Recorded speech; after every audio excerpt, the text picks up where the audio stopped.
Hey everyone, welcome to Two Car Pros. My name is Ryan, and today I'm going to show you exactly how to service a rear differential in a 2018 Mercedes Benz GLA. So this service should be done maybe every 70 to 80,000 miles. I wouldn't go much more than that. This differential is small, and when the differential is small, it uses a small amount of fluid, which means the fluid can get exhausted very quickly, so it's important to keep this fluid changed. This car was making an interesting noise as it drove. The rear end was sort of making a weird sound every once in a while. It wasn't very consistent. It kind of, when you go around corners, it would kind of make a little bit of a grinding sound, but almost like a rubbing sound.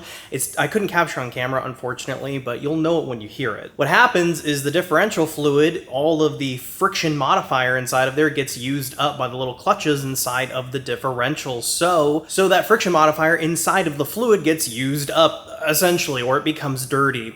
Or both. So what you need to do is drain that fluid and put new fluid back. It's super easy and super straightforward. I'm going to show you every single step. I'm also making this video because I read online that somebody had a similar problem with this exact car, and the dealer managed to finesse them into paying for a whole new differential, which is like $5,000 or some ludicrous amount of money. And I don't want that happening to you when you can just get the fluid for about 50 bucks and do it yourself in your driveway. You don't even really need to jack up the vehicle to get to this. With all out of the way, let's jump in. So underneath the vehicle is your rear differential. That's where we're kind of focusing today. And right here is our drain screw.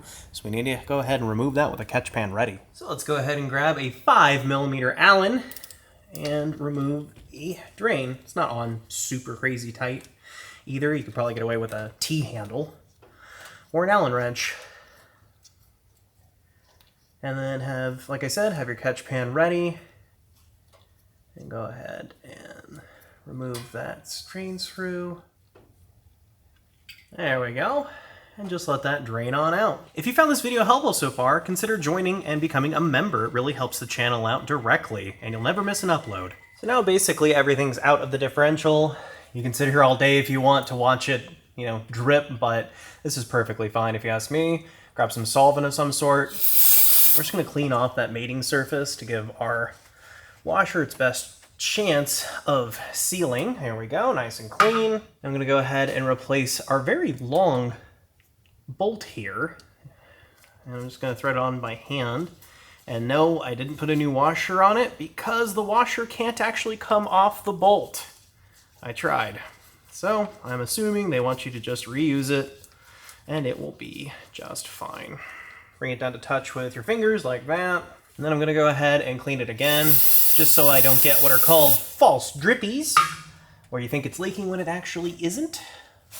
And then I'm gonna load up my torque wrench and set it to 15 Newton meters. So not very tight. If you don't have a torque wrench, I would just say wrist tight. It's not crazy tight, don't overthink that. And right here on the side of the differential is actually where our fill screw is. So we need to remove that and we can put fluid in our differential. So we take a 5mm Allen and remove that fill screw.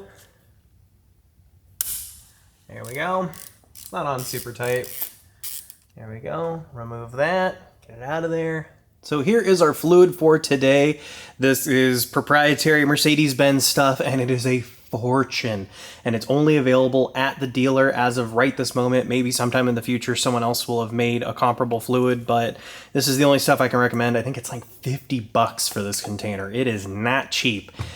And to make sure we're not going to just dribble it all over the place, we're going to use one of these fluid transfer pumps to feed it up in the differential casing, because you'll notice there's really no way to get this in there. Hopefully, if you're watching this in, I don't know, 2030 or something, someone will have made a fluid that is comparable. I'm just going to put our pump on there. And I'll leave a link down below in the description to these fluid transfer pumps. They're really handy for differential bottles like this one and others. They're really handy just to kind of have around your garage. But as far as the fluid goes, that is a dealer part. So I'm sorry I don't have a link for you there. But you can call your local Mercedes Benz dealer and get that ordered. I'll do my best to try to find a resource online that has it, but I came up empty when I was researching this video. So we grab our tube, put it in our differential case. Might be a little bit of a tight squeeze.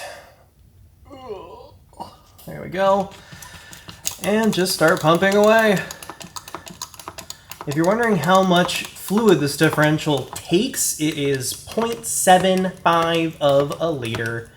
So you can just measure that out and put it in. Alternatively, you can just fill it up until it starts pouring out of the fill port, and then you know it's done too. The other way to kind of know how to do it.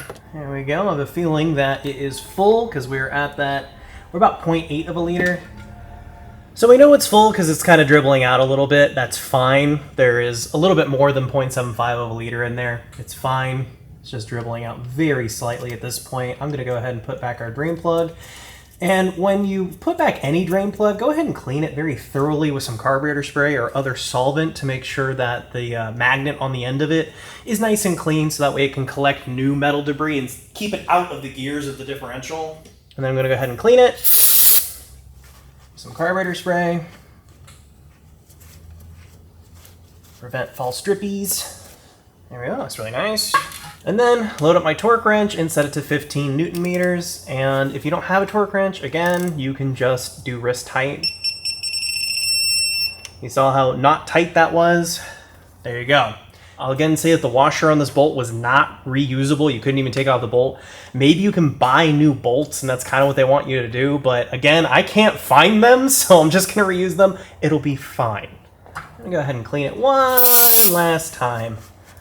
False drippies are no fun at all. There you go. Thank you so very much for watching. If you found this video helpful or interesting at all, consider giving a like or even subscribing. It really helps my channel out. Thanks again for watching, and I'll see you next time.